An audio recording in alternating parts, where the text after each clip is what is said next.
यहाँ पर लाइव चर्चा लेकर उपस्थित हो गए हैं और लाइव चर्चा का जो विषय है विद्या और अविद्या दोनों परमात्मा में स्थित है।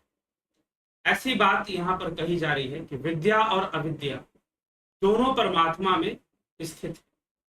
तो प्रश्न उठ सकता है कि भाई विद्या कैसे परमात्मा में स्थित है और अविद्या कैसे स्थित है। चलो विद्या तो मान सकते हैं, लेकिन अविद्या कैसे स्थित है, ऐसा प्रश्न। देखिए, वेदांत का मूल समझना आवश्यक। वेदांत का मूल ब्रह्म है और सृष्टि क्या है, ब्रह्म की अभिव्यक्ति। ये जो सिद्धांत है विवर्तवाद का, विवर्तवाद मतलब अभिव्यक्तिकरण या मैनिफेस्टेशन, इसे हम समझना चाहिए। तो सांख्य और वेदांत का यही फर्क है कि सांख्य ने जो तत्व बनते हैं सृष्टि की प्रक्रिया में, जैसे कि बुद्धि महत तत्व बनता है, फिर आहत तत्व बनता है, फिर मन बनता है, पंचभूत बनते हैं, इंद्रियां बनती हैं, 24 तत्वों का विकास होता है प्रकृति के द्वारा। तो यह जो विकास, इसे विकास क्रम के अंदर देखा गया है, इसे विकासवाद में समझा गया, इवोल्यूशन, इसे हम कहेंगे इवोल्यूशन। तो सांख्य एक इवोल्यूशनरी थ्योरी है, इवोल्यूशन के बारे में वो बताती है। लेकिन जो वेदांत है वह विवर्त के बारे में बताती है। वेदांत का मानना अभिव्यक्ति है, अर्थात हर चीज, संपूर्ण सृष्टि उस ब्रह्म की अभिव्यक्ति मानी गई। तो अच्छा बुरा जो कुछ भी है वो अभिव्यक्ति ही है। तो एक प्रश्न यहां पर अक्सर फिर लोगों को उठेगा, क्योंकि कॉन्सेप्ट्स बिगड़े हुए हैं बहुत ज्यादा, विचारधारा बहुत विकृत हो चुकी है। क्योंकि ब्रह्म कहते ही आप सीधा उसको कंपेयर कर दोगे गॉड के साथ, इसीलिए गॉड अलग चीज है, ब्रह्म अलग चीज है। वहां पर उसका इच्छा, उसकी भावनाएं, उसकी शक्ति का वर्णन है, ब्रह्म की शक्ति का वर्णन नहीं होता। यद्यपि ब्रह्म सर्वशक्तिमान है, लेकिन वो भावातीत है, इसीलिए उसकी शक्ति का कोई भावयुक्त प्रसार नहीं हो पाता। नहीं हो पाता क्या, वो होता ही नहीं है, उसकी आवश्यकता ही नहीं है, क्योंकि वो सर्वगत है, सर्वव्यापी है। तो इसीलिए ब्रह्म जो है, संपूर्ण सृष्टि उसकी अभिव्यक्ति है, उसका मैनिफेस्टेशन है, उसका विवर्त है। यही विवर्तवाद कहा जाता है। ठीक, तो जो कुछ भी है उसका विवर्त ही है, उस ब्रह्म की अभिव्यक्ति ही है, ऐसा मान लिया गया। तो इसीलिए चाहे वह विद्या हो चाहे अविद्या हो, अब यहां पर विद्या अविद्या मात्र कह देने से बात नहीं बनेगी, विद्या अविद्या को समझना भी पड़ेगा। तो चाहे विद्या हो चाहे अविद्या हो, यह विद्या अविद्या क्या है और किस संदर्भ में ये बात कही गई है, और ये निहित कहां पर है, ये परमात्मा में ही निहित है, ब्रह्म में ही निहित है, कहीं और नहीं। क्योंकि जो कुछ भी है, अच्छा बुरा, सब उसी में निहित है, उससे अलग कुछ भी नहीं। ठीक, वह मनुष्य के कर्मों में भाग नहीं लेता, वो कर्मों से परे। तो ये उसकी विशेषता है। तो चलिए आगे चलते हैं श्लोकों के ऊपर और देखते हैं। तो प्रथम श्लोक, पंचम अध्याय, श्वेतास्त्रोपनिषद का 5वें अध्याय पर हम आ चुके हैं। द्वे अक्षरे ब्रह्म परे त्वन्नन्ते विद्या विद्ये निहिते यत्र गूढ़े क्षरम त्वविद्या हयमृतम तु विद्या विद्या अविद्ये ईशते यस्तु सो अन्यः। जिस जो परमात्मा ब्रह्मा से भी श्रेष्ठ है, असीम है, परम अक्षर है, विद्या और अविद्या दोनों उसी में स्थित हैं, उसी ब्रह्म में स्थित हैं। विनाशशील जड़ वर्ग को क्षरम, जो क्षर और अक्षर प्रकृति, क्षर और अक्षर के बारे में श्रीमद् भगवद गीता में भी बताया गया, क्षेत्र और क्षेत्रज्ञ की चर्चा जो होती है। ठीक, तो विद्या और अविद्या वे निहित, ये दोनों ही उस ब्रह्म में स्थित हैं। क्षरम तू अविद्या, क्षरम तू अविद्या, क्या लिखा जा रहा है, क्षरम तू अविद्या, जो विनाशशील है, जिसका क्षय होता है, जो क्षरित होता है। दो शब्द है, क्षर और अक्षर। क्षर का अर्थ होता है जो नाशवान है, जो विनाशशील है और विनाशशील प्रक्रिया में जुड़ा हुआ है।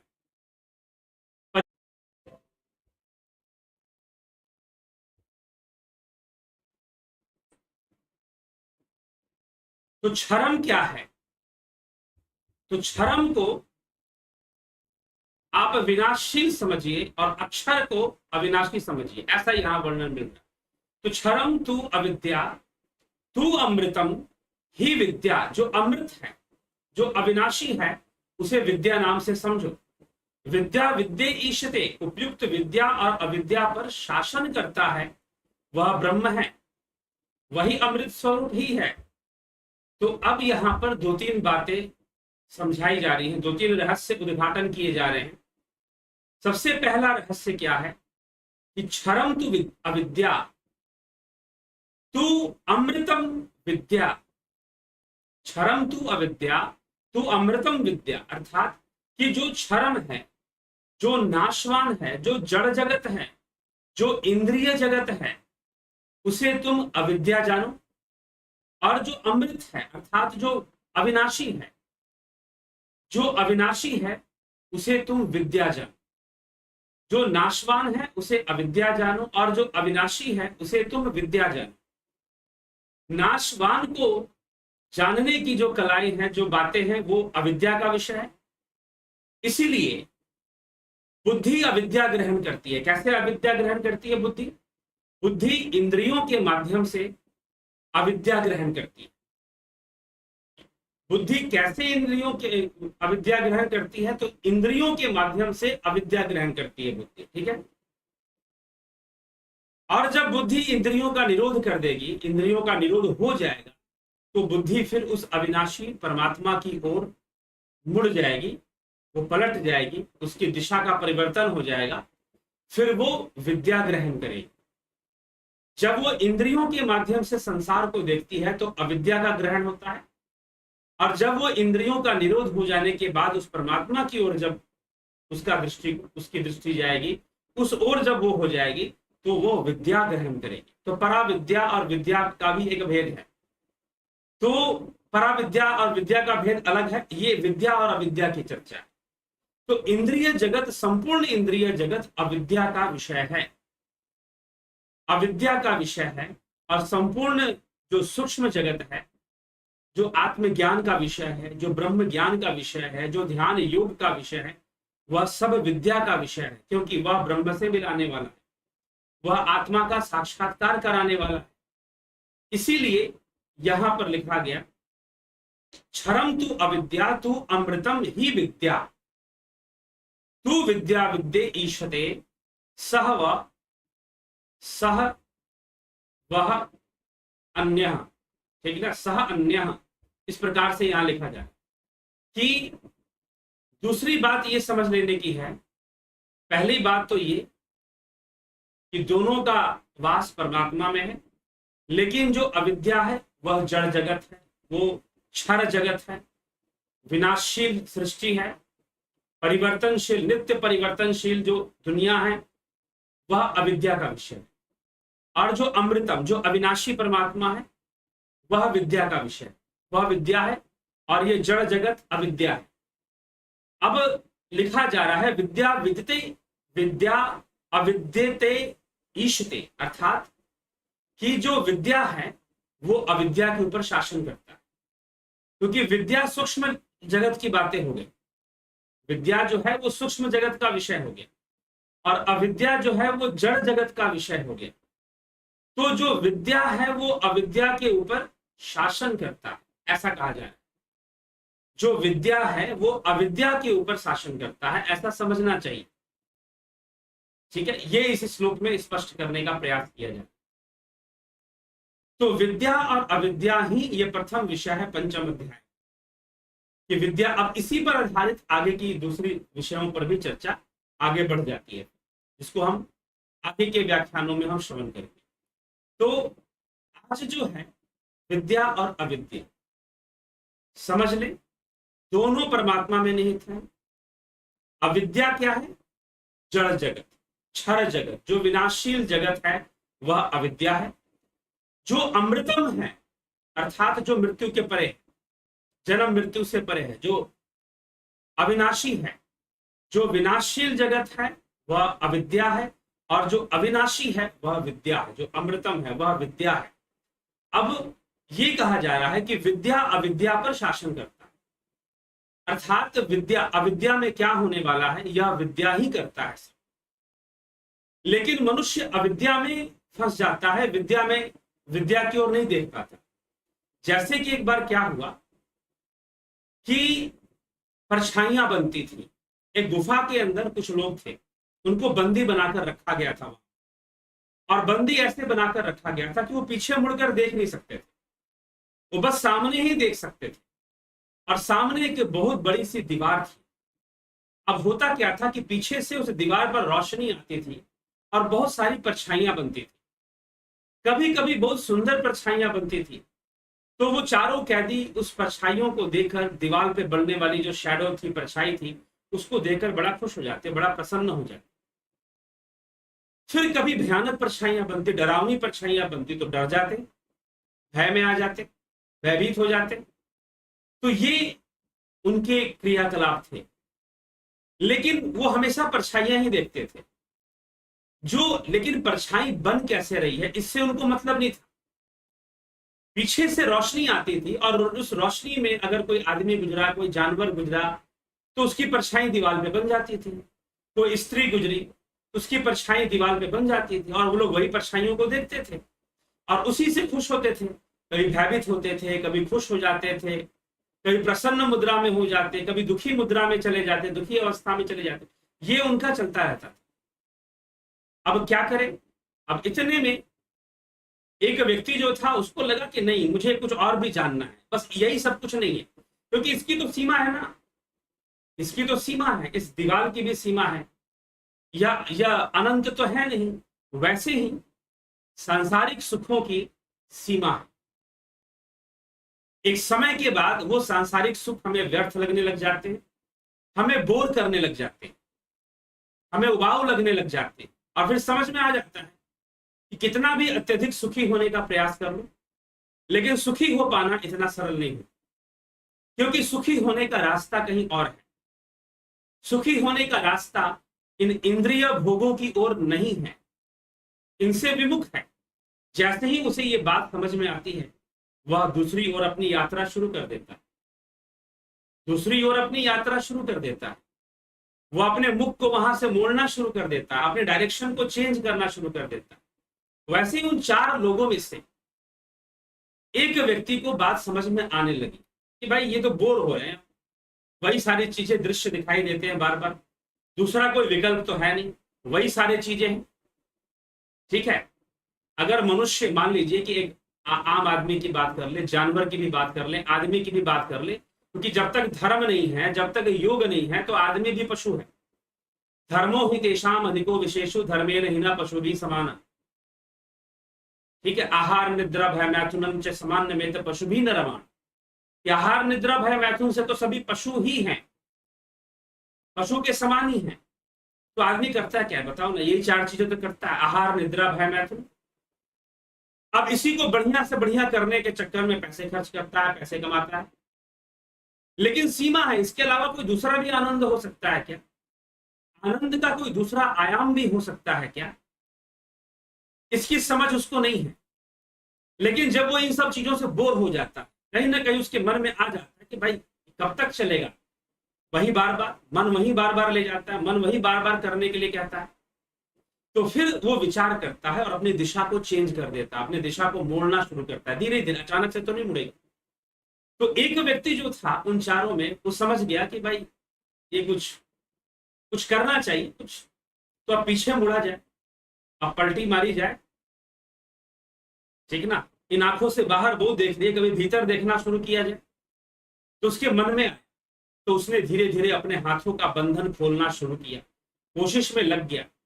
और कोशिश में जब लग गया तो उसने, क्योंकि अभी तक कोशिश में नहीं था, क्यों नहीं था? क्योंकि व्यस्त था। किस चीजों में व्यस्त था? परछाई को देखने में व्यस्त था। लोग कहते हैं ना कि हमारे पास योग करने के लिए समय नहीं है, साधना करने के लिए समय नहीं, क्योंकि व्यस्त हो भाई अभी तुमको, क्योंकि तुमको इस संसार से आस बहुत है कि तुम सुखी हो जाओगे, तुम सबसे अधिक सुखी हो जाओगे। ये लिप्सा, ये लालसा बनी हुई है, लेकिन एक समय पर ये लालसा टूट जाएगी, खंडित हो जाएगी, चकनाचूर हो जाएगी। क्योंकि मिलना ही नहीं है। मिराज फॉर्मेशन, मृग मरीचिका, जो कस्तूरी कुंडल बसे मृग ढूंढे वन माही, वैसे घटघट राम बसत है दुनिया पूछे नाही। तो मृग की स्थिति कैसी है कि वो कस्तूरी की खोज में भागता रहता है, लेकिन कस्तूरी तो उसके नाभि में ही है, कहीं दूर थोड़ी ना। तो सुख का झरना जो है वो तो तुम्हारे भीतर ही है, वह विद्या का विषय। और संसार में तरह तरह के सांसारिक सुखों को प्राप्त करने के लिए जो कुछ भी है वो अविद्या का विषय, वह सारी की चीजें अविद्या के विषय है। तो इसीलिए अविद्या और विद्या की चर्चा यहां इस श्लोक में की जाए। ठीक, तो जिज्ञासु वह व्यक्ति, उसके दिमाग में आ गया कि भाई यहां तो चीजें दिखाई देने की सीमा निश्चित है, इतने में ही दिखाई देगी। तो हमारी दुनिया भी निश्चित है, ज्ञानेंद्रियों ने निश्चित कर रखा है। ये आंखों की जितनी क्षमता है उतना देख सकते हैं, कानों की जितनी क्षमता है उतना सुन सकते हैं। 5 ज्ञानेंद्रियां, मान लो 7 ज्ञानेंद्रियां होती, 10 ज्ञानेंद्रियां होती तो 10 चीजों का अनुभव करते, फिर 10 चीजों का अनुभव करते। लेकिन क्या किया जाए, इन 5 ज्ञानेंद्रियां ही मनुष्य की हालत खराब कर देती। इतना डाटा उसके दिमाग में आ जाता है, इतने विचारों का असंतुलन आ जाता है कि बेचारा उसी में परेशान रहता है, बाकी क्या करेगा वो। ठीक है, तो उस चौथे व्यक्ति के मन में आया और उसने अपना जंजीर खोलना, जो उसे बांध के बैठाया गया था। अब तक वो स्वतंत्र होने के बारे में नहीं सोच रहा था, क्योंकि दीवार पर बनने वाले दृश्य उसे सुंदर लग रहे थे, अच्छे लग रहे थे, उसमें व्यस्त था, बिजी था। वैसे ही ये कितनी बड़ी सजा है कि एक आदमी को कैद खाने में रख दो और उसे बिजी करो, ताकि वो कभी भी कैद से मुक्त होने की जल्दी सोचे ही ना और लंबे समय तक बना रहे उसमें। वैसी मनुष्य की स्थिति इस पिंजड़े के अंदर, इस शरीर रूपी पिंजड़े के अंदर उसे कैद कर दिया गया है और फिर उसे व्यस्त कर दिया गया कि भैया बिजी रहो, कभी ये देख लो, कभी नदी देखो, कभी पहाड़ देखो, ठीक है, कभी फिल्में देखो, कभी टीवी सीरियल देखो, कभी अपने ही परिवार को देखो और बिजी रहो, व्यस्त रहो। तो उसे कैद खाने में डालकर व्यस्त कर दिया गया, बिजी कर दिया गया। तो बेचारे व्यस्त थे, तो उनके दिमाग में कभी आया नहीं कि हमें यहां से मुक्त होना चाहिए। लेकिन एक व्यक्ति के दिमाग में आ गया, एक व्यक्ति के दिमाग में आ गया। अब आ गया तो उसने खोलना शुरू कर दिया और उसे सफलता मिल गई। जब सफलता मिल गई तो वो जंजीर खुल गया और वो पीछे मुड़ गया। पीछे मुड़ गया तो पीछे से रोशनी आ रही है।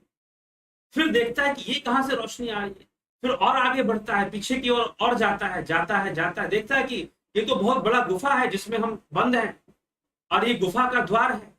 गुफा के द्वार के बाहर निकलता है तो चारों तरफ हरियाली ही हरियाली है, आनंद ही आनंद है। फिर जब उस आनंद का अनुभव करता है, फिर सोचता है कि अरे चलो अपने मित्रों को बताना चाहिए, बेचारे वो फंसे हुए वहां पर, अपने मित्रों को बताना चाहिए। ठीक है कि भाई यहाँ पर ऐसे है, आनंद की अवस्था है, तुम वो क्या देख रहे हो, ये तो कुछ है ही नहीं। अभी तुम जो देख रहे हो दीवालों पर बढ़ने वाले जो चलचित्र देखते हो, जो परछाइयां देखते हो, वो तो कुछ है ही नहीं। यहां देखो कितना सुंदर दृश्य है। अब वो समझाने के लिए चला गया, बताने लगा, उनको सुनाने लगा कि बाहर चलो, तुम पीछे मुड़ो, अपनी जंजीरें खोलो। समझाने लगा, मैं बताता हूं कैसे खुलेंगी, तुम ही खोल सकते हो, तुम्हारी जंजीरें तुम ही खोलोगे, मैं नहीं खोलूंगा। हाँ, मैं थोड़ा उपाय बताऊंगा, क्योंकि मैंने खुद खोला है तो तुम्हें भी बता दूंगा, तुम उसी ढंग से खोलो। लेकिन अब बेचारे क्या करें, जब भी खोलना कोशिश करते हैं तभी दीवार पर एक परछाई आ जाती है, किसी सुंदर स्त्री की परछाई, तो कभी किसी कोई से कोई भयानक दृश्य, अब वो देखने में व्यस्त हो जाते। वो व्यक्ति समझाने में लगा हुआ है। उसने सोचा कि भाई मैं तो इनको समझा रहा हूं, थोड़ा समझते हैं और फिर परछाई में खो जाते हैं, फिर अविद्या में खो जाते हैं। मैं विद्या दे रहा हूं और वो अविद्या में खोए हुए हैं। अब समझ में आ रहा होगा कि विद्या अविद्या क्या है। तो मैं इन्हें विद्या दे रहा हूं कि भाई यहां से मुक्त हो जाओ, बाहर जाकर देखो कितना सुंदरता, ये दीवार पे बनने वाली परछाई तो कुछ है ही नहीं। समझा रहा है, थोड़ा बात उनको समझ में आ रही है, फिर अचानक से कोई परछाई आ जाती है, उसमें घुस जाते हैं, फिर उसको देखने में रम जाते हैं। यही हालत मनुष्य की होती है। समझाते हैं शास्त्र, ऋषि मुनि आते हैं वो समझाते हैं, ज्ञानी पुरुष आते हैं वो समझाते हैं, लेकिन मनुष्य जो है संसार को देखने में व्यस्त हो जाता है, बिजी हो जाता है। अपना स्टेटस कर लेता है I am busy, please WhatsApp I am busy, तो इस तरह से अपना स्टेटस कर लेता है। तो ये जो बिजी होने का जो स्टेटस है, यही सबसे ज्यादा खतरनाक है। तुम अपने लिए समय ही नहीं निकालते, तो अपने लिए समय निकालो, नहीं तो कैसे तुम अगर अपने आप को एक्सप्लोर नहीं करोगे तो कैसे जानोगे अपने आप, स्वयं की आत्मा को कैसे जानोगे, जानना पड़ेगा, स्वयं की ऊर्जा को कैसे जानोगे। तो यही बात है। तो विद्या स्वयं को जानने की प्रक्रिया है, आत्मज्ञान की का विषय है, और अविद्या संसार के भौतिक ज्ञान का विषय है। चलिए, तो यही विद्या, और दोनों का वास उस ब्रह्म में ही है, लेकिन विद्या सूक्ष्म है, इसीलिए वो अविद्या पे शासन करता है। मतलब कि विद्या ने ही अविद्या को प्रकट करके रखा हुआ है। जैसे कि अभी आपने जो कहानी सुनी कि गुफा में 4 कैदी बंद हैं, पीछे मुड़कर देख नहीं सकते, सिर्फ दीवार पर देखते और परछाइयों को देखते, उनमें से एक स्वतंत्र हो गया। तो वो जो परछाइयां बन रही है, कैसे बन रही है? पीछे जो गुफा के द्वार से जो रोशनी आ रही है, जो रोशनी आ रही है, वही तो परछाइयां बना रही है ना, उस रोशनी से ही तो परछाइयां बन रही हैं। तो विद्या के वशीभूत अविद्या है, विद्या अविद्या पर शासन करता है। अविद्या परछाई की भांति है और विद्या सत्य है, विद्या चैतन्य है, अविद्या जड़ है, अविद्या इंद्रिय अनुभूति है और विद्या आत्मानुभूति है। ये अविद्या और विद्या का फर्क है। तो वो उसे आकर विद्या के बारे में बताता है कि भाई यहां से निकलो, ये जो दीवार पर तुम परछाइयां देखते हो, ये अविद्या है, मतलब ये ठीक नहीं है, ये तो वहां से बन के आ रही है, असली चीज तो बाहर है, वही उसी के कारण बन रहा है। तो कारण तो वो ब्रह्म ही है, इसीलिए सब उसी में निहित है। और विद्या ही अविद्या के ऊपर शासन करता है, क्योंकि विद्या सूक्ष्म जगत की बात है। सूक्ष्म जगत ही बाह्य जगत का निर्णय लेता है, उसे निश्चित करता है। तो यह विद्या अविद्या का विषय है। तो निश्चय ही आप इसको समझ पाए होंगे, विद्या अविद्या के विषय को। चलिए आपके कमेंट्स पर भी अब चर्चा करें।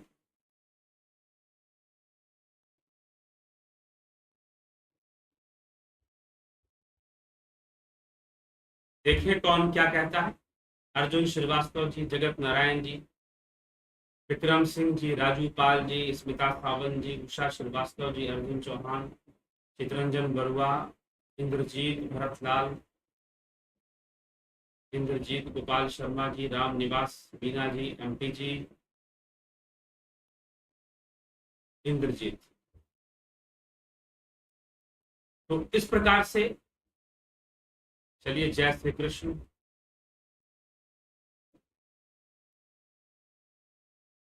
रूप सिंह खिचर जी, राम राम। योगेंद्र पंडित जी, जय श्री राम। पिंटू वासवा जी, हरिओम तत्सत। सरोज कृष्णानी जी, हरिओम। दादा खचर जी, हरिओम। जय राम जी। गुरु जी, मेहंदीपुर बालाजी, जिला दौसा, राजस्थान के बारे में आप क्या सोचते हैं? क्या सोचते हैं? मंदिर है बजरंगबली का, हनुमान जी का, लोग वहां जाते हैं, कई बार लोग वहां प्रेत बाधा से मुक्त होने के लिए भी जाते हैं। ठीक है, वह एक तरीका है प्रेत बाधा से मुक्त होने का, लेकिन ध्यान योग के द्वारा अपने योग बल का विकास कर लो, तो ये सारी समस्याएं आपसे कभी आपके सामने कभी समस्याएं आएंगी ही नहीं। ठीक है, बजरंग बली का स्थान है, लेकिन बजरंग बली जिस विद्या से बजरंग बली बन गए, उस विद्या को जानना चाहिए, उस योग को समझना चाहिए। हनुमान जी योगी थे और योग बल उनके अंदर था, तो हमारे अंदर भी योग के द्वारा योग बल की ओर ध्यान देना चाहिए। और जो ध्यान योग का कोर्स करता है, ईमानदारी से करता है और उसका अभ्यास करता है, ये जो कोर्स चल रहा है ध्यान योग का, यद्यपि जो ध्यान योग का कोर्स जो लोग करते हैं उनको हम बता भी देते हैं, अगर वो सही से ध्यान योग का कोर्स करते हैं तो उनके ऊपर ऐसी चीजें असर नहीं करेंगी। ठीक, और अभ्यास करते हैं तो कन्हई कुमार जी, ओम तत्सत। चंदूलाल साहू जी, शोभा धमानी जी, अमित पाल जी। मंदिर में शिवलिंग किस चीज का प्रतीक है? उसमें एक पुरुष का लिंग, दूसरा स्त्री। प्रतीक का असल भावार्थ है क्या है? इस पर थोड़ा ये भी ध्यान योग का विषय है। हाँ, इसका एक संबंध है जो आप यहाँ पर लिख रहे हैं, जो बता रहे हैं, वह एक अलग विषय की ओर संकेत करता है।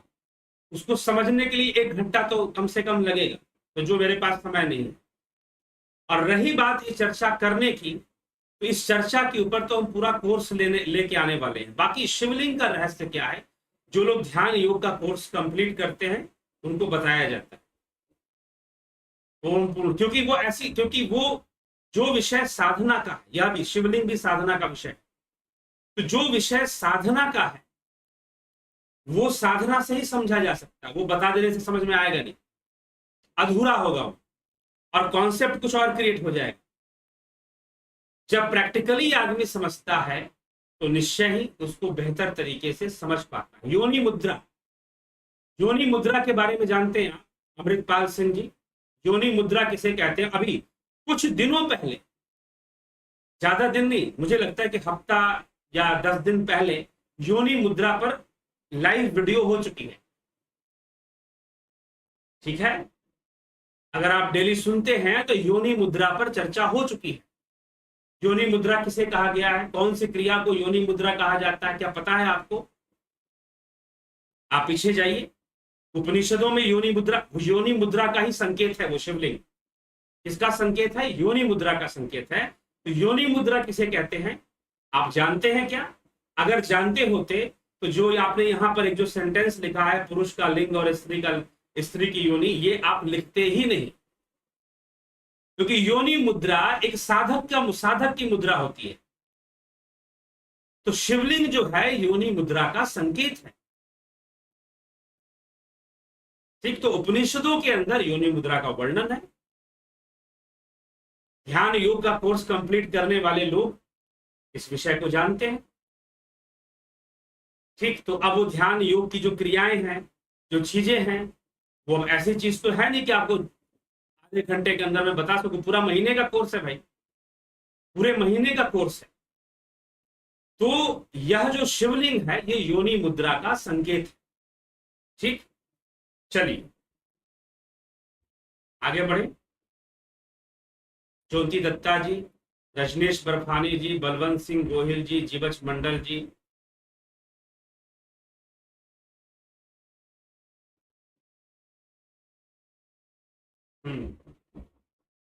रावत भाई प्रो, श्री कृष्ण तत्व रूप में ब्रह्म है किंतु मनुष्य रूप में नहीं, किंतु श्लोक से असमंजस में पड़ जाता हूं। परित्राणाय साधुनाम विनाशाय च दुष्कृताम धर्म संस्थापनार्थाय। जी हाँ, संभवामि युगे। तो ये तो अवतारवाद का वर्णन हो गया ना। यहाँ पर तो भगवान अपने ऐश्वर्य से, अपनी सिद्धि से, अपनी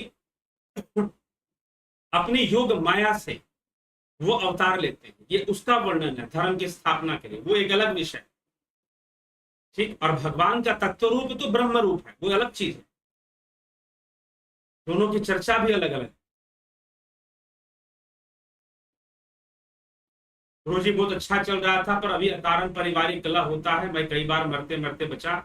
एक शक्ति बचाती है, दूसरी शक्ति मुझे मिटा देना चाहती है। मैं दोनों शक्तियों के बीच में पिस गया। एक शक्ति मुझे बचाती है, मिटा देना चाहती है। सारा जीवन ही यही है, प्रत्येक व्यक्ति का जीवन यही है।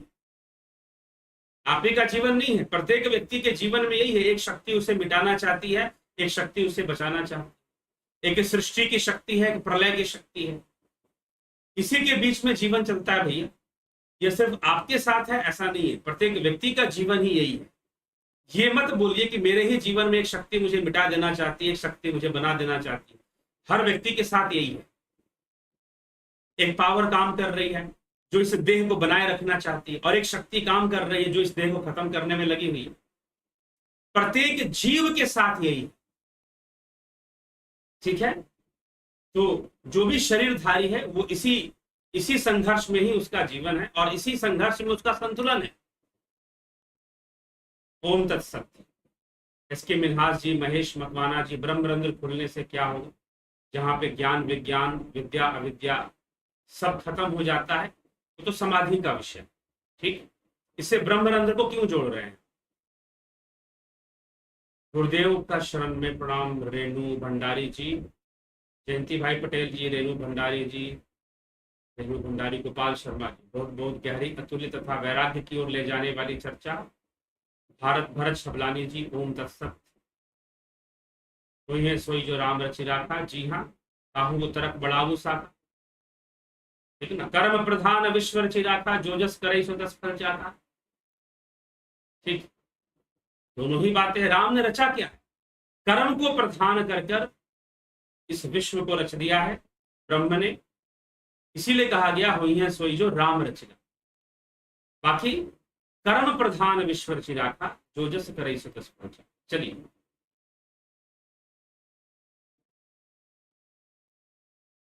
एंड यह सदगुरु जी नमन जन, एंड यह कैसा खेल है, श्री कृष्ण गॉड इंडिया का चयन कर लिया था, दूसरा चयन कर लिया, अब कौन कहां से कृष्ण गॉड को चुना गया, कृष्ण गॉड को चुना गया, कौन सा कृष्ण, कोई गॉड नहीं है, कृष्ण भगवान, ठीक। तो ये गॉड भगवान का तो डिफरेंस है। बलवीर, आत्मा को जानिए, भगवान कृष्ण अर्जुन से आत्म तत्व को ही जानने की बात कह रहे हैं, और हमारी भी वही दिशा होनी चाहिए, वो दिशा होगी तो हम कृष्ण को जान पाएंगे। बनवीर गिरवार जी नमस्ते आचार्य, जो मंत्र पर आपने चर्चा की है उस मंत्र के अंत में कहा गया है यस्तु सो यह, तो इसका क्या तात्पर्य है, चर्चा हुई है, और उसमें की वे विद्या जो है यस्तु सो अन्य,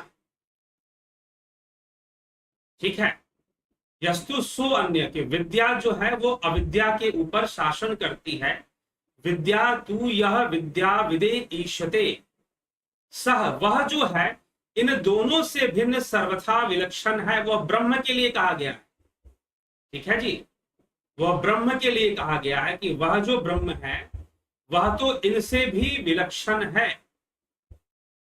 विद्या अविद्या पर शासन करती है, लेकिन वह जो परमेश्वर है, यह शक्तियां हैं, देखिए, तो दोनों का जो स्वामी है, यह जो विद्या है और यह जो अविद्या नाम से कहे जाने वाला क्षर और अक्षर, इन दोनों पर शासन करते हैं, दोनों के जो स्वामी हैं, दोनों की शक्तियां अथवा जो दोनों का जो नेचर है, जो प्रकृतियां हैं, वो सब के सब उस परमेश्वर में ही वास करते हैं, ठीक है, इसीलिए उस ब्रह्म में ही वास करते हैं, इसीलिए वो दोनों से परे, विद्या अविद्या से परे है, क्योंकि विद्या अविद्या का होना एक भाव है और ब्रह्म भावातीत है, ठीक, इसका अर्थ यही है। अच्छा प्रश्न था। रचना जी, गंभीर शाह जी, नीति सिन्हा जी, अंजू श्रीवास्तव जी, भरत लाल जी, अंतर चाक्षु का प्रकाश, छाया चित्र नीला प्रकाश, दृश्य क्या अविद्या है, अंतर चक्षु का प्रकाश वह विद्या की ही ओर ले जाने वाला विषय है, ठीक है, लेकिन वो ब्रह्म नहीं है, वो प्रकाश ब्रह्म नहीं है, ये ब्रह्म तो उसके परे है, वो अभी अभिव्यक्ति है।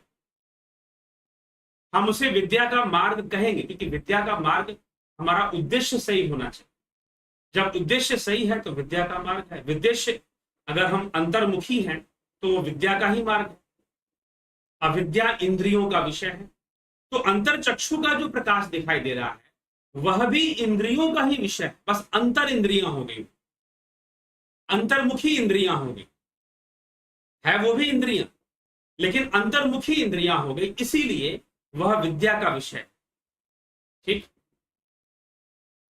सर्वानंद पंडित जी, विभु कुचाड़िया जी, गंभीर शाह, 33 कोटि देवता का अर्थ क्या है, एक नहीं कई वीडियो बन चुके हैं, 33 कोटि देवता के ऊपर 3-4 वीडियोस इस चैनल पर हैं, उसको जाकर सुनिए, नहीं तो हमें व्हाट्सएप मैसेज कीजिए, मैं भेज दूंगा वीडियो आप, ठीक है।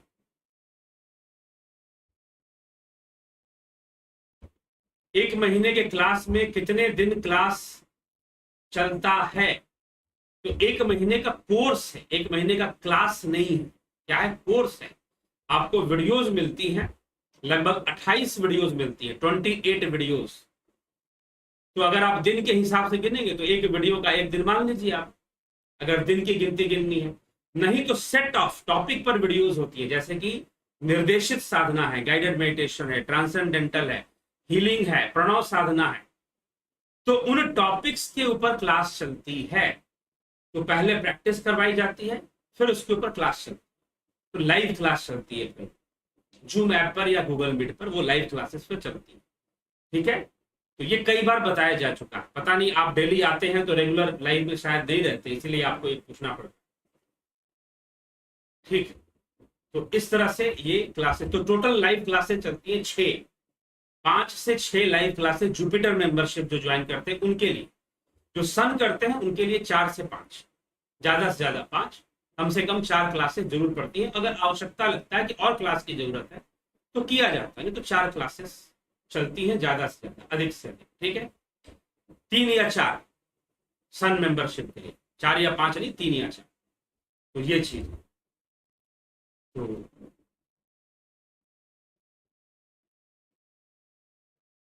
अभी क्या क्लास ज्वाइन कर सकते हैं? जी नहीं, अब तो क्लास शुरू हो चुकी है। 11 अगस्त की क्लास शुरू हो चुकी है। अब 11 अगस्त वाले में आप ज्वाइन नहीं कर सकते। 29 अगस्त जन्माष्टमी, 29 और 30 की जन्माष्टमी है। 29 तारीख की जन्माष्टमी की तिथि जो पड़ रही है, 29 तारीख की रात लगेगी, 30 तारीख का दिन लगेगा जन्माष्टमी की तिथि में। तो 29 तारीख से 29 अगस्त से नई क्लास शुरू होगी, नया नया कोर्स शुरू होगा, नया सेशन शुरू होगा, तो उसको आप ज्वाइन कर सकते हैं। ठीक है, उसका रजिस्ट्रेशन अभी चालू नहीं है, लेकिन अगर आप ज्वाइन करना चाहते हैं तो ले लेंगे, ज्वाइनिंग ले लेंगे। रजिस्ट्रेशन 1 हफ्ते बाद शुरू हो जाए। ठीक है, ये है विषय।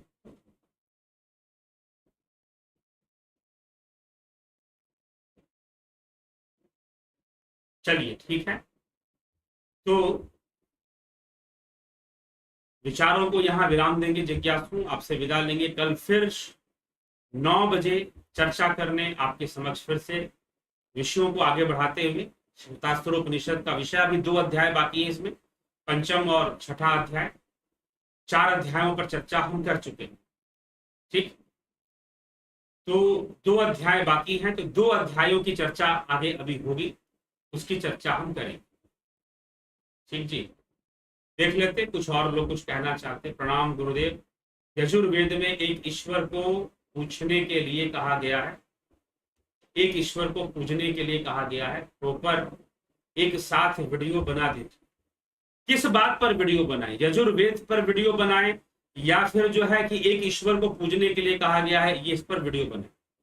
आप एक बात बता दीजिए। यजुर्वेद के अंदर हर देवी देवता का नाम आता है, रुद्र का नाम कई बार आता है। आप कहो तो मैं पढ़ के सुना दूं। ऐसी कोई देवी देवता की पूजा का विधान नहीं है जो यजुर्वेद में नहीं है, चाहे वो सरस्वती हो, चाहे वो सूर्य हो, इंद्र हो, रुद्र हो। रुद्र पर तो पूरा रुद्राष्टाध्यायी है। ठीक है, और रुद्राष्टाध्यायी में ही सभी देवी देवताओं का नाम आ जाता है। तो आप ये दावा कैसे करते हैं कि एक ईश्वर को पूजने के लिए कहा गया है? पहले तो ये प्रमाणित कर दीजिए आप। ठीक है, कि यजुर्वेद में एक ईश्वर को पूजने के लिए कहा गया। उसमें तो अनेकों देवी देवताओं के वर्णन है, सरस्वती जी का भी वर्णन है। ठीक है, तो शक्तियों का वर्णन है, इंद्र आदि सभी देवताओं का वर्णन है यजुर्वेद के अंदर, और उनकी पूजा का विधान भी बताया हुआ है यज्ञ हवन के द्वारा। तो फिर आप कैसे कहेंगे कि एक ईश्वर को पूजने के लिए कहा गया?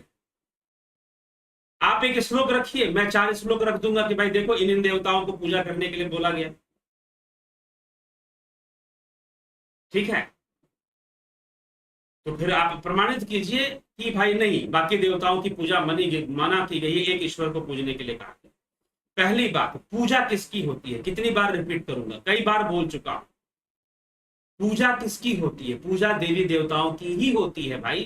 पूजा परमात्मा की नहीं होती, पूजा ब्रह्म की नहीं होती। हाँ, ये बात अलग है कि देवी देवताओं की पूजा करते हुए मंत्रों के माध्यम से ब्रह्म की भावना की जाती है, ब्रह्म की भावना कर ली जाती है, लेकिन वो भावना ही है, वो ब्रह्म नहीं है। फिर तो ब्रह्म तक पहुंचने के लिए, तत्व तक पहुंचने के लिए ध्यान योग का विधान है। तत्व तक पहुंचने के लिए ध्यान योग का विधान है। और रही बात पूजा पाठ, तो उसे तो प्रकृति के लिए, कर्मों के लिए, लोक संग्रह के लिए वो तो करना ही चाहिए। और पूजा हमेशा देवी देवताओं की ही होती है। ठीक, ईश्वर के लिए ध्यान योग होता है, ब्रह्म के लिए ध्यान योग होता है। इस कॉन्सेप्ट को क्लियर कर लीजिए, आपका ये प्रश्न ही नहीं बनेगा कि ईश्वर को, एक ही ईश्वर को पूजने के लिए कहा गया, ये प्रश्न बनेगा ही नहीं। ठीक है, ये प्रश्न क्यों, इसी से पता चलता है कि देवताओं का कॉन्सेप्ट क्लियर नहीं है, ब्रह्म का कॉन्सेप्ट क्लियर नहीं। ठीक है, तो यही सनातन धर्मियों को समझने की आवश्यकता है। आपने जब ये प्रश्न कर दिया कि एक ईश्वर को पूजने के लिए कहा गया है, तो आप जानते हैं यह विचारधारा कहां से आई, ये अब्राहमिक थॉट है। सीधी सी बात बता रहा हूं, ये अब्राहमिक थॉट है, ये इस्लामी और ईसाई और जो यहूदी विचारधारा है उससे ये बात निकल के आती है कि एक ही ईश्वर को पूजने के लिए जबरदस्ती करते रहो। अभी यजुर्वेद से 10 मंत्र ऐसे निकल जाएंगे जिसमें इंद्र को पूजने की बात कही गई है। ठीक है, तो गहन अध्ययन कर प्रश्न रखा है तो ज्यादा अच्छा होगा, और उस विषय को सिर्फ ऐसा कहा गया है ऐसा नहीं, इस कॉन्सेप्ट को समझिए। हमारे यहां सनातन धर्म में जिसे ब्रह्म कहा जाता है, जिसे परमात्मा कहा जाता है, जिसे ईश्वर कहा जाता है, वह गॉड नहीं, वह सर्वव्यापी भावातीत गुणातीत तत्व है, सर्वव्यापी।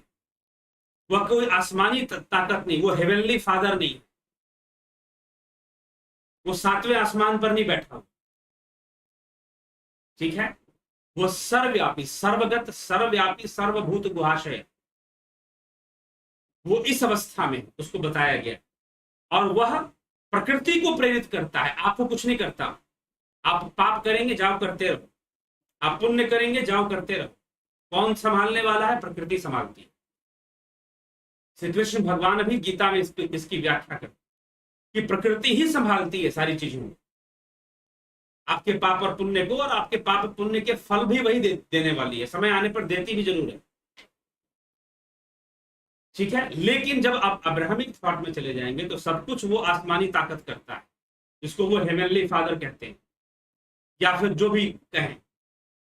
ठीक है, यहां सनातन धर्म की जब बात आ जाती है तो प्रकृति करती है सब कुछ, लेकिन प्रकृति भी अपने से सब कुछ कर ले रही है ऐसा नहीं, वह सब पुरुष की ही प्रेरणा है। इसीलिए भगवान कृष्ण ने 9वें अध्याय के 10वें श्लोक में इसकी चर्चा की है कि मेरे सकाश से प्रकृति त्रिगुणी माया के द्वारा सृष्टि करती, मतलब 3 गुणों की सृष्टि कर देती है।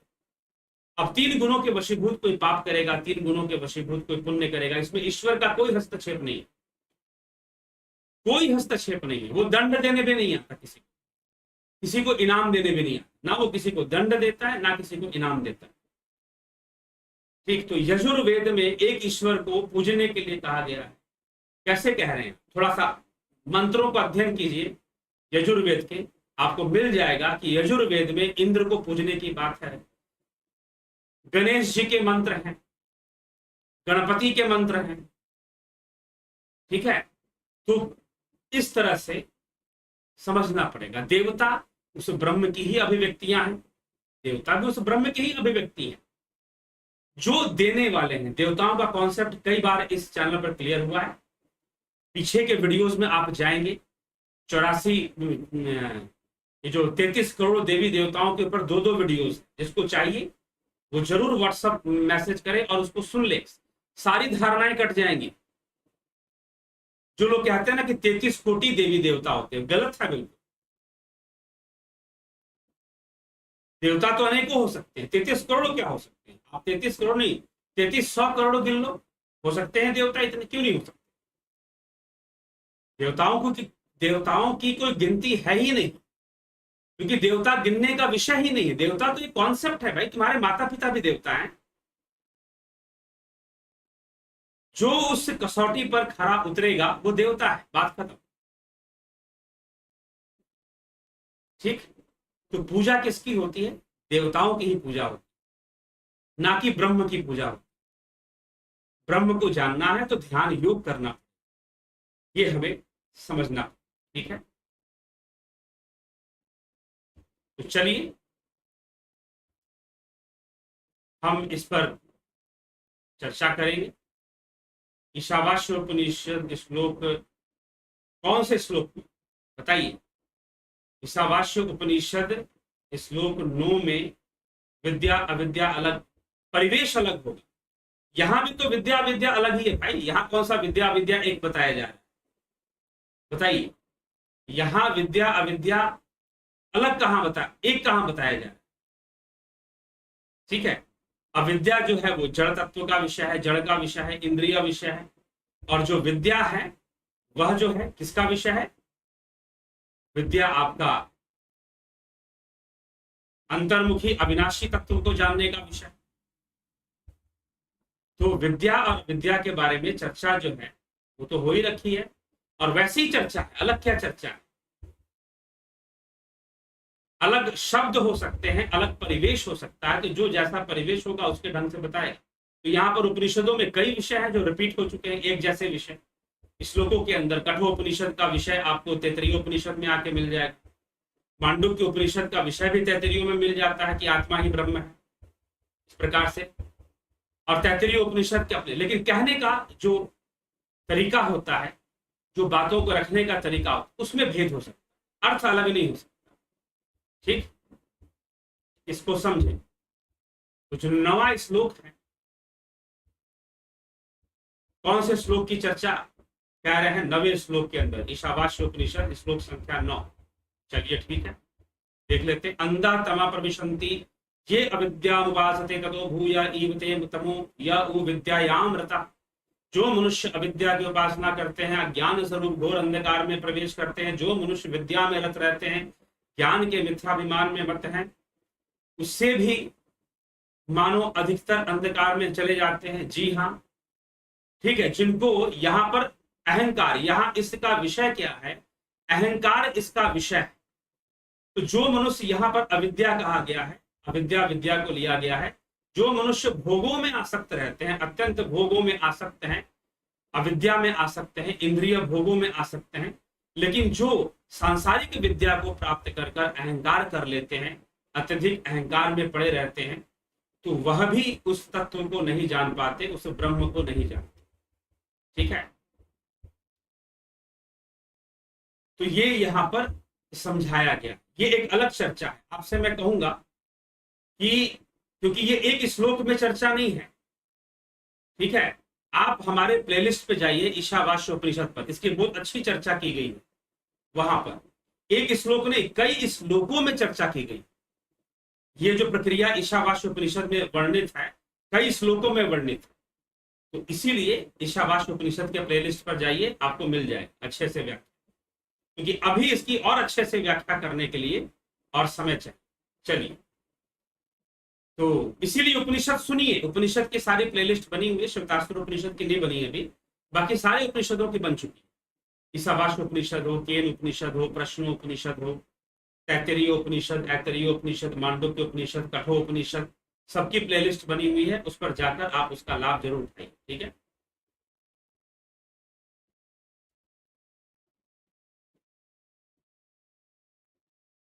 एकाग्रचित्त हो जाना क्या ब्रह्म में स्थित हो जाना है? जी नहीं।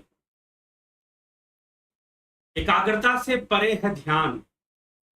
एकाग्रता का मतलब है धारणा, जो योग सूत्र में बताया गया, अष्टांग योग, यम नियम आसन प्राणायाम प्रत्याहार, धारणा, ध्यान, समाधि। तो एकाग्रता का मतलब है धारणा। एकाग्रता का क्या मतलब है? धारणा। और एकाग्रता से परे है ध्यान। जब एकाग्रता परिपक्व हो जाएगी तो ध्यान होगा, तल्लीनता आएगी वहां। एकाग्रता, गुरु जी एकाग्र चित्त हो जाना क्या ब्रह्म में स्थित होना? बिल्कुल नहीं, ठीक है। ब्रह्म तो भावातीत अवस्था, वहां भावनाएं बनी रहेंगी। ब्रह्म तो भावातीत अवस्था है, और इस एकाग्र अवस्था में तो भावनाएं बनी रहेंगी। तो फिर कैसे? चित्त का ही लय हो जाए, चित्त अपना अस्तित्व ही खो दे, चित्त का ही लय हो जाए, तो समझो कि ब्रह्मलीन हो, तब जाकर ब्रह्म में अवस्था बनी। ठीक, आत्मा की साधना के लिए कोई पुस्तक लिख दीजिए, पुस्तकें लिखी जाएंगी आगे भविष्य में, ठीक है। उस जरूर आएंगी पुस्तकें, कुछ पुस्तकें लिखी भी गई हैं। हाँ, आध्यात्मिक विषय, इन सब विषयों पर अभी पुस्तकें लिखनी बाकी है, ये कार्य चल रहा है, ये प्रगति पर है ये कार्य, और पुस्तकें आएंगी भविष्य में। लेकिन रुक जाता है, क्योंकि पुस्तकें लिखना कोई आसान काम नहीं है। तो शुरू होता है, बीच में अटक जाता है, आधा लिखा गया, पूरा नहीं हुआ अभी तक, ये सब चलता रहता है। लेकिन भविष्य में इस कार्य को जरूर पूरा किया जाएगा। हर एक विषय पर पुस्तक आएगी। अभी अग्निमय बुद्ध जो है मीमांसा शास्त्र पर आधारित, बौद्ध दर्शन और मीमांसा पर आधारित एक कथानक है, उपन्यास है, आप उसे पढ़ सकते हैं। अमेजन किंडल पर आपको मिल जाएगी। ठीक है, तो चलिए जिज्ञासु, इसी के साथ विचारों को विराम देते हैं। बहुत बहुत आभार आप सभी का जुड़ने के लिए। ध्यान योग कोर्स 11 तारीख वाला प्रारंभ हो चुका है। अब जो 29 तारीख से आगे शुरू होगा उसका रजिस्ट्रेशन अभी शुरू नहीं हुआ है। इस संडे के बाद ही शुरू होगा, अगले हफ्ते ही रजिस्ट्रेशन शुरू करेंगे। लेकिन अगर कोई चाहते हैं कि नहीं 29 तारीख वाला हमें ज्वाइन करना ही है, तो वो ज्वाइन कर सकते हैं। शुरू नहीं भी हुआ है फिर भी कर देंगे, शुरू कर सकते हैं उसके लिए, क्योंकि अगर उनकी है कि भाई हाँ मुझे करना ही है, मेरा 11 तारीख वाला, जो लेट हो गए हैं 11 तारीख के लिए, जिन्होंने निर्णय ले लिया था कि ज्वाइन करना है और नहीं कर पाए, क्योंकि ऐसा हो जाता है। आज भी कई लोग, जैसे कि इतने दिन से अनाउंसमेंट हो रही है ज्वाइन कर लो ज्वाइन कर लो, नहीं, जैसे ही 10 तारीख आएगा, 11 तारीख सुबह तक, आज सुबह 12 बजे तक 2-3 लोगों ने ज्वाइन किया। ठीक है, तो जैसे ही दिन नजदीक आता है तो और ज्यादा वो ज्वाइन करने के पीछे फिर पड़ जाते हैं, जबकि टाइम इतना लंबा दिया होता है। अगर पहले ज्वाइन कर लोगे हमारा काम कम हो जाता है। ठीक है जी, लेकिन एक साथ लोग, बहुत सारे लोग फिर फोन करना शुरू कर देंगे, हमको ज्वाइन करना है, हमको ज्वाइन करना है, हमको। चलो भाई ठीक है, तो ये थोड़ा सा ऐसा हो जाता है, इसीलिए जिसको ज्वाइन करना है कर सकते। देवी देवताओं के पूजने के बारे में शॉर्ट वीडियो बना हुआ है।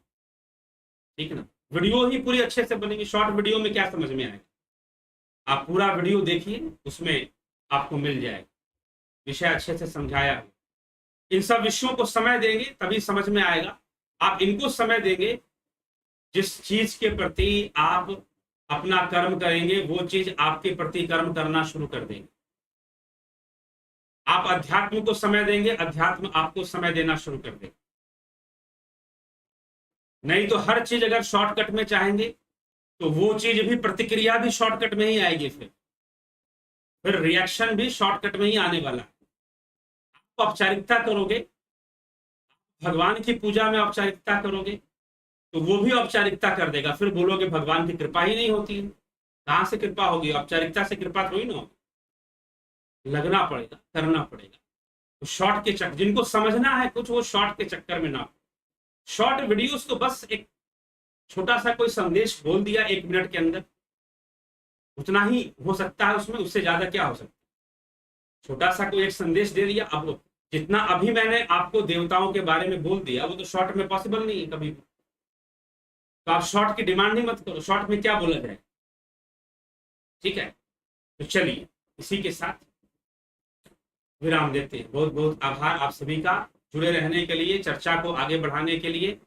और कल फिर चर्चा होगी, और विषय उपनिषदों का ही विषय चल रहा है, तो निश्चय ही जब तक ये उपनिषद, श्वेतास्त्र उपनिषद खत्म नहीं होता तब तक बाहरी विषयों पर चर्चा हमने रोक के रखी है।